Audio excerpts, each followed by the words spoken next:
Des maisons brûlées, un cadavre gisant dans la rue. Mardi matin, le petit village de Mwenda s'est éveillé encore en plein cauchemar.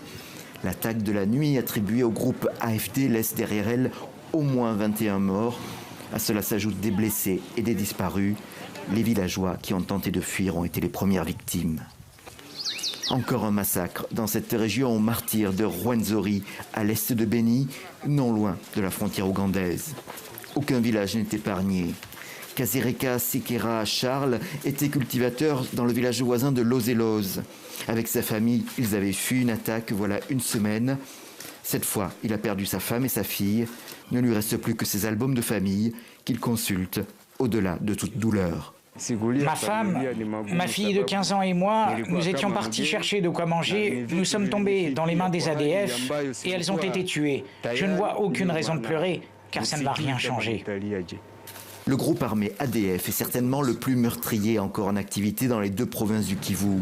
Ce sont des combattants musulmans ougandais qui opèrent maintenant de ce côté de la frontière.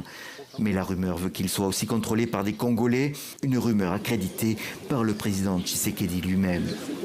C'est bien beau de citer les acteurs politiques. Vous le faites bien parce que justement, parmi eux, il y en a aussi qui tirent des ficelles. Et j'ai eu l'occasion de le leur dire hier, un peu sur le ton d'ailleurs même de la menace, en leur promettant des poursuites immédiates, sans tenir compte de leurs immunités respectives.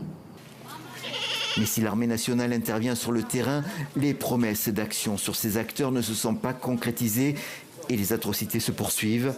Partout, à l'arrière des parcelles, on trouve des tombes fraîches où les familles pleurent un parent. Depuis mi-décembre, au moins 62 personnes ont été massacrées dans le secteur de Rwenzori.